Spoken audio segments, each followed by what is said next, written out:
Hello, viewers, and welcome to another exciting episode of Erongo Talk. I'm your host, Nicanor Nangolo, and today we're here in Swakopmund, where, as per usual, we bring you your latest news updates, weather tides, and today we also bring you the highlights from the Daures Project, which took place last week. So do not go anywhere. We'll be right back after the break.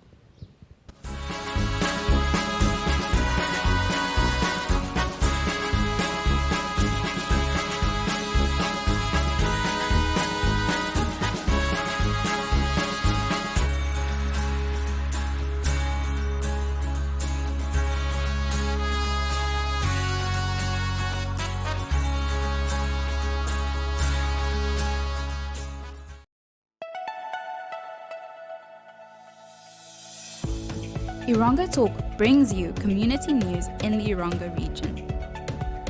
Erongo Talk aims to reach coastal residents, keeping them updated on what's happening in their community. This show is broadcasted on NTV, 1up2.com, and cross-shared on the following Facebook platforms: Erongo, The Republican, Algemene Zeitung, Namibian Sun, and Namibia Media Holdings. Erongo Talk focuses on community news, weather update, fishing report, helpful tips, as well as sport and entertainment. For news-related or advertising queries, contact Erongo Talk at synergy.com.na. Erongo Talk, our community, your news.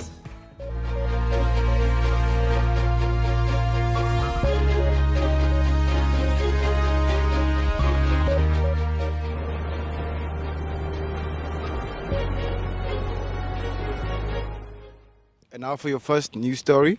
A resident of Swakopmund, Gifinwa Miliwa, a 28-year-old male, was found dead on Wednesday in the DRC informal settlement, Mondesa, after allegedly hanging himself in his rented shack.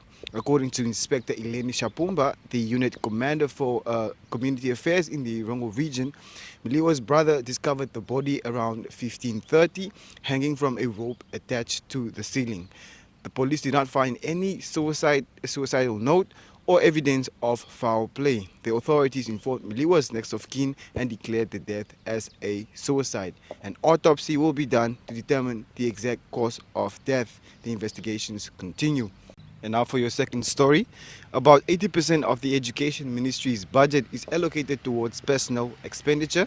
With an increase in learner enrollment of over 40,000 learners this year, this means that more teachers will need to be hired and is set to further increase the wage bill. The ministry has been allocated a budget of more than 16.7 billion Namibian dollars, which constitutes about 22.5% of the national budget. Minister Anangi Pondoka, in her budget motivation for the 2023 to 2024 financial year, said that more than 13.8 billion Namibian dollars will go towards personal expenditure, which covers salaries for over 38,000 employees. This comprises of 38,000 teaching and 2,500 unified or non-teaching staff. A total of 209 million Namibian dollars has been set aside to recruit an additional 850 teachers at pre-primary, primary and secondary level. Now, for your final story, the Ministry of Information and Communication Technology launched the National Cyber Security Strategy and Awareness campaign recently. The theme is a step towards cyber resilience and digital security. The plan, which was approved by the cabinet last year, is aimed to safeguarding the national critical information infrastructure, educating and creating awareness, and collaborating on cybersecurity to continuously improve the safety of internet users, as Namibians are becoming more connected and reliant on information and communication technologies to capitalize on the benefits and opportunities presented by ICTs every day. There is an increase in criminal activities in cyberspace and networks that interferes with digital participation, connectivity, and the integrity of the nation's critical information. MICT Deputy Minister Emma Theophilus said.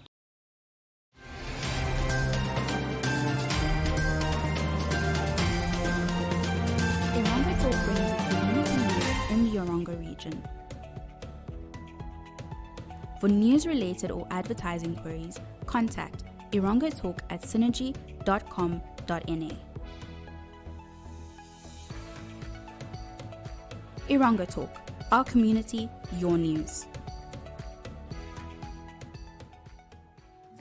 Take a load off and tune into another episode of Brave Namibia as we take a look at both ordinary and extraordinary Namibians. Brave Namibia is broadcasted on NTV Saturdays at 6:30 p.m. and 1up2.com, as well as broadcasted on the following Facebook platforms on Wednesday at 5:30 p.m. Republican, Allgemeine Zeitung, Namibian Sun, and all Namibia Media Holdings pages. For more information, contact the Brave team at brave@synergy.com.na. Brave Namibia, for the ordinary and extraordinary Namibians.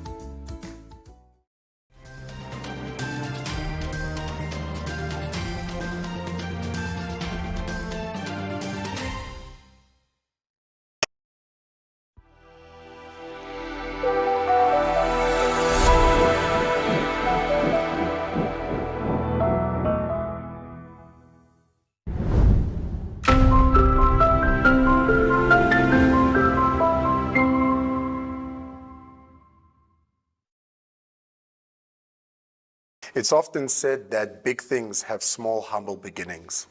I'm Jerome Namaset from the Daures Green Hydrogen Consortium.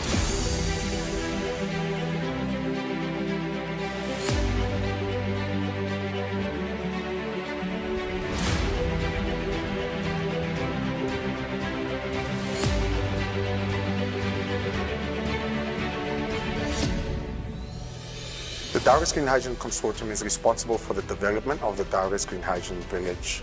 The village is situated in the Daures constituency, which has a population of 12,000 people. Most of these people are subsistence farmers. The site for this project is located in the Daures constituency. Our site has a significant potential for the generation of renewable energy. We're talking about wind capacity factors in excess of 50%, solar capacity factors in excess of 30%, wind speeds in excess of 8 meters per second at 120 meter hub height. As such, the site is perfect for the generation of green hydrogen, green ammonia, and carbon-free agriculture, as the project intends.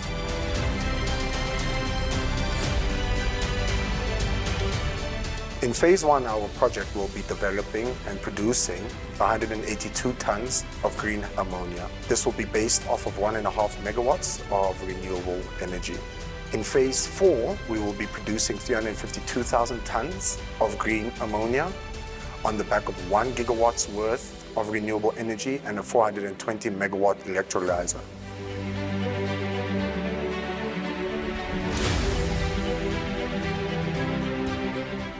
In phase one, we will have a commencement date or inauguration of the site in 2023 March. We will commence and commission the implementation of some of the long lead items, including your electrolyzer and ammonia synthesis unit, towards the middle of 2023. And we anticipate the production of Namibia's first batch of green hydrogen, green ammonia, and carbon-free agriculture at the end of 2023. Phase one will also be producing 500 tons of tomatoes, green tomatoes as well, imagine that, as well as 600 tons of carrots. The Daures Green Hydrogen Village starts and ends with the community. Community involvement is a significant part of this project. As such, the Daure Daman Traditional Authority, which governs the area, is a key partner and stakeholder in the development of this project. This is together with the TSEP Conservancy. Both of these entities are project partners. Maybe with the assistance of this project, have some people who are educated, who will be getting experience from the project. Therefore, it means a lot for my community, and would want to see it become a reality. And I will, wherever it is needed, will bring my part to see that my community is part and parcel, not only my community, but the Namibians at large. The community involvement also stretches as far as employment. In phase 1, we will be in a position to provide employment for 50 to 60 Namibians, as well as 100 Namibians during construction. I'm so thankful for the government to send this green hydrogen project to us. And it was very important for us because we are living in dark. As I mentioned, in phase 4, we will be in a position to provide jobs for up to 1,000 Namibians. It is our intention to ensure that most of these jobs are sourced locally with the assistance of the Daures Traditional Authority. It's also important to note that this project community involvement stretches far beyond just employment in the area. We will also be implementing community garden schemes and providing 14 settlements in the surrounding areas with community boreholes as well as community greenhouses. These greenhouses will provide these communities with the opportunity to create economic activity by the planting of their own fruit and veg. The village also commits to purchasing this agriculture that is produced by the community in the event that the community wishes to sell it. The individuals from the community will also benefit from training at the Daures Green Hydrogen Village. This training will focus on equipping members of the community with the skills needed to successfully implement this community garden scheme. The project also features a significant research component. We have the University of Namibia as well as University of Stuttgart as members of the Daures Green Hydrogen Consortium, and they will be conducting research opportunities and activities on site. This will provide tangible experience for Namibian students and ensure we develop capacity for Namibians within the industry to ensure that the green hydrogen industry is thriving and successful with active local participation. I am a 24-year-old Namibian student currently studying at the University of Namibia, and I am doing my Masters of Science in Renewable Energy. So right now we're busy working with the raw data and the capacity factors for the wind and the solar so we can figure out the most ideal location on site for... Some of the research activities will include diesel engine conversions, tractor conversions, ensuring that these can run on hydrogen and ammonia, research into fuel cell usage to power facilities, as well as research into the direct application of anhydrous ammonia in a green scheme or greenhouse environment. So as I mentioned at the start, all projects or all things that are great have humble beginnings. And that is the same case with respect to Angola, Botswana, Namibia, South Africa, and Zambia, through the provision of climate services, human capital development, are now preparing them to take the advantage of the enormous renewable resources and produce green hydrogen. So green hydrogen is simply the breaking down of a water molecule using renewable energy resources, either solar or wind, into a hydrogen or an oxygen molecule. So the hydrogen is then harvested and can be used as a fuel in its purest form, or can be combined with other molecules to form derivative fuels. There is a need to have an alternative fuel that is going to replace the fossil fuels. So green hydrogen is the likely fuel that can be used to replace fossil fuels, in the sense that it can be used to power up different industries, the mobility industry, the entire transport industry. It can also be used to power up several chemical industries as well. And most importantly for Africa, it can be used to make ammonium nitrate, which is used as a fertilizer. And that is where the uptake for Africa stands the greatest potential. This is why the Namibian and German governments signed the joint communique of intent to develop the Namibia Green Hydrogen Strategy, enhance the capacity of young Namibians through the Youth for Green Hydrogen scholarships, and the pilot projects. Daures Green Hydrogen is one of them. This could not have been possible without the financial support from the BNBF and the political support from the government of Namibia.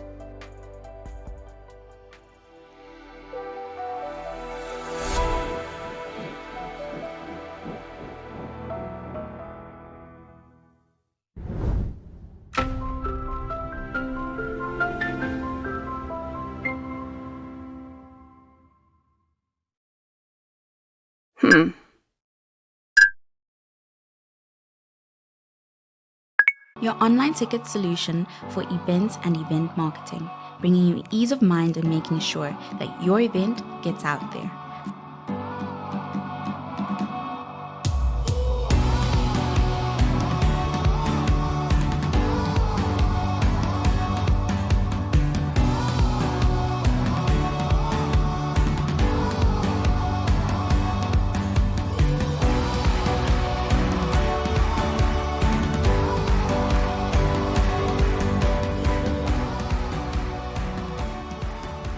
For more information, contact events@nhom.na.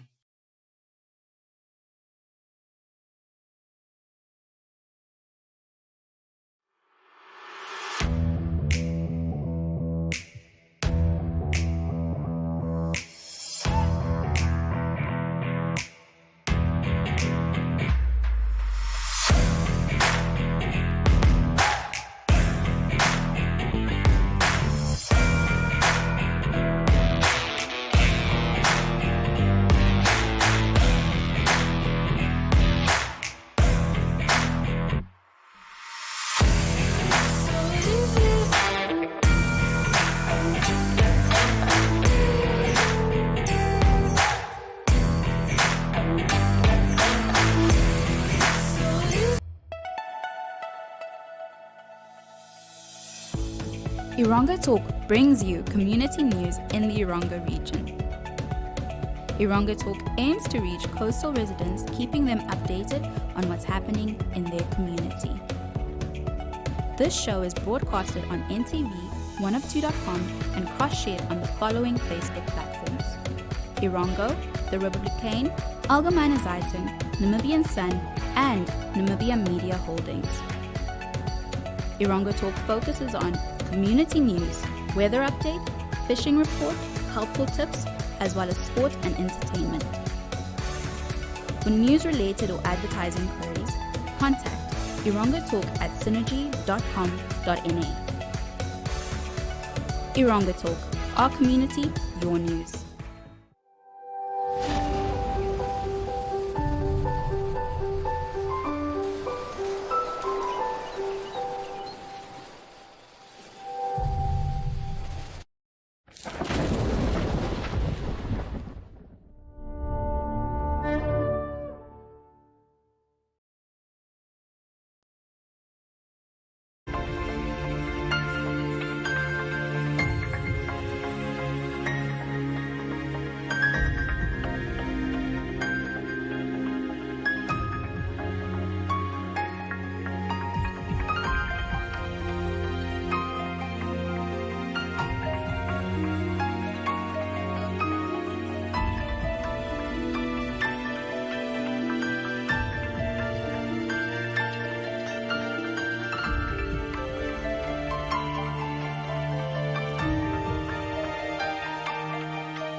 on current sports headlines, news, results, current sport affairs, as well as upcoming sport events. Sport Wrap is aimed at sport enthusiasts, sport players, and key players in the sports industry. The Sports Wrap Show is broadcasted on MTV, 102.com, Periscope, Zoom In, and so much more. Contact sportwrap@synergy.com.na to share your sports news and sport-related products and services.